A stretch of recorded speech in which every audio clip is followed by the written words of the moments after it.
Hello student of class 7. Today I am going to start chapter 3 of civics. तो बेटा मैं chapter 3 civics का start करने जा रहा हूँ, आप ध्यान से सुनो। चैप्टर है आपका how the state government works. जो हमारा स्टेट गवर्नमेंट है वो वर्क कैसे करता है, तो बेटा इसके बारे में इस चैप्टर में हम पढ़ेंगे। हमारा पहला टॉपिक है who is an MLA.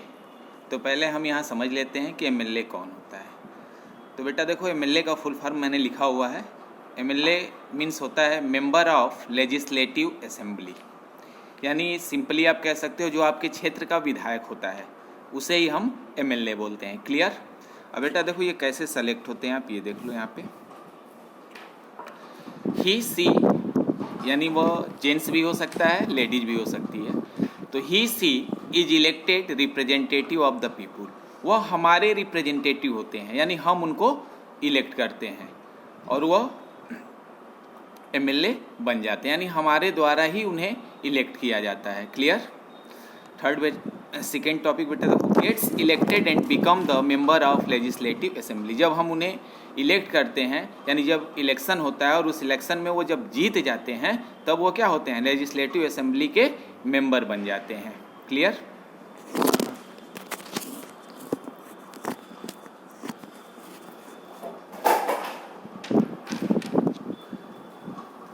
Next बेटा, gets elected and become the member of legislative assembly. Next, forms the government of state level. और वो बेटा किसके भाग होते हैं, गवर्नमेंट स्टेट के।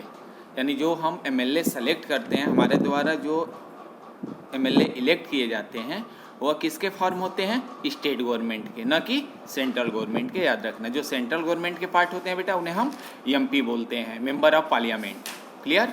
और ये क्या होते हैं, जो एमएलए होते हैं, मेंबर ऑफ लेजिस्लेटिव असेंबली जो होते हैं वो क्या होते हैं, गवर्नमेंट स्टेट के फॉर्म होते हैं।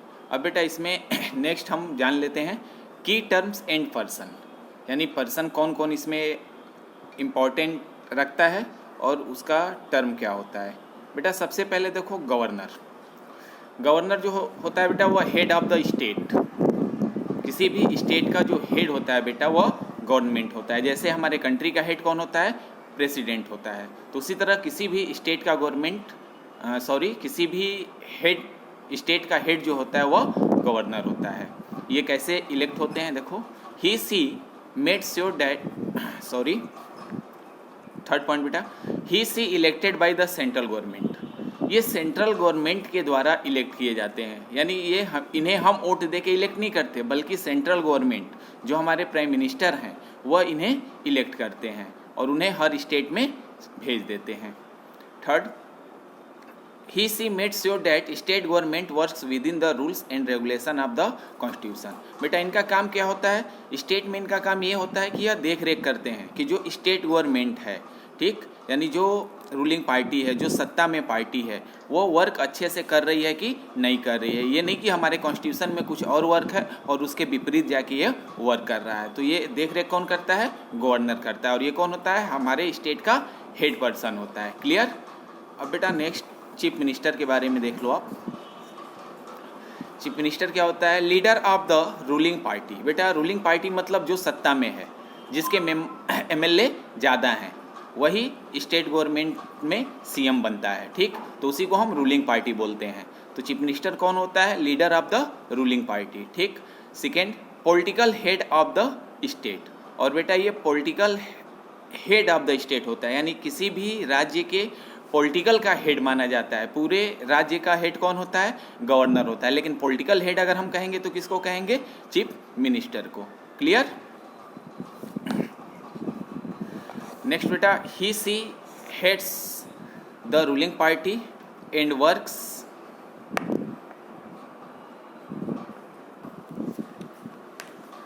बेटा थर्ड देख लो, he she heads the ruling party and works with the various minister in the state. बेटा ये रूलिंग पार्टी यानी जो पार्टी सत्ता में होती है उनके हेड होते हैं और भी कई मिनिस्टर को ये इलेक्ट करते हैं और उनके साथ मिलके अपने एरिया के, अपने स्टेट के वर्क को देखते हैं। तो बेटा क्लियर हो गया कि गवर्नर क्या करता है, चीफ मिनिस्टर क्या करता है। नेक्स्ट बेटा,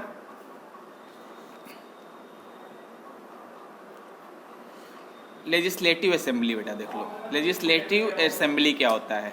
एन असेंबली बेटा, लेजिस्लेटिव असेंबली देख लो, नेक्स्ट है आपका an assembly where the elected representative of the state meet to debate discuss and to the formulate law.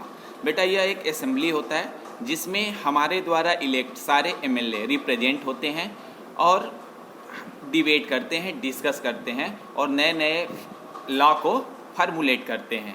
यानी कोई भी ऐसा वर्क जो हमारे स्टेट में गलत है या सही है वो उसको डिबेट करके, डिस्कस करके सॉल्व करते हैं। ठीक, तो ये एक क्या होता है, लेजिस्लेटिव असेंबली क्या होता है, एक असेंबली होता है जहां हमारे द्वारा इलेक्टेड सारे एमएलए मिलते हैं। वहाँ चीफ मिनिस्टर भी प्रेजेंट होते हैं, आई होप कभी कभी गवर्नर भी रिप्रेजेंट होते हैं और ये लोग क्या करते हैं, आपस में डिस्कस करते हैं, डिबेट करते हैं और लॉ को फार्मूलेट करते हैं। नेक्स्ट बेटा, opposition ask questions and ruling party respond to their queries. बेटा कभी कभी जो असेंबली होता है उसमें सिर्फ रूलिंग पार्टी नहीं होता बल्कि अपोजिशन पार्टी भी बैठी होती है, जो पार्टी अपोज में होती है, यानी जो जिनके चीफ मिनिस्टर नहीं बने होते हैं, यानी उनके एमएलए कम होते हैं, उनके एमएलए कम होते हैं, तो उन्हें हम अपोजिशन पार्टी बोलते हैं या अपोज में वो पार्टी होती है। तो वह रूलिंग पार्टी से क्या करते हैं, क्वेश्चन एराइज करते हैं। जैसे कोई ऐसा वर्क, हिंदी में हम कह सकते हैं विरोधी पार्टी। बेटा कुछ ऐसे वर्क होते हैं जो विरोधी पार्टी को या जो अपोज में पार्टी है, अपोजिशन में पार्टी है, उसे पसंद नहीं आता, तो उसको पूरे फ्रीडम होता है, पूरा फ्रीडम होता है हमारे कॉन्स्टिट्यूशन की तरफ से कि वह जो रूलिंग पार्टी का हेड है यानी चीफ मिनिस्टर है उससे क्वेश्चन पूछ सकता है और उस पर ऑब्जेक्शन कर सकता है। और चीफ मिनिस्टर का ये काम होता है कि उसको वो सेटिस्फाई करे, ये नहीं कि उसने क्वेश्चन किया तो वो चीफ मिनिस्टर हैं तो मना कर देंगे, ऐसा बेटा कुछ नहीं है। जो रूलिंग पार्टी के हेड हैं यानी चीफ मिनिस्टर हैं उनका ये कर्तव्य होता है कि अपोजिशन पार्टी को सेटिस्फाई करें। क्लियर बेटा? अब बेटा इसके नेक्स्ट टॉपिक मैं आपको नेक्स्ट वीडियो में सेंड करूँगा। धन्यवाद।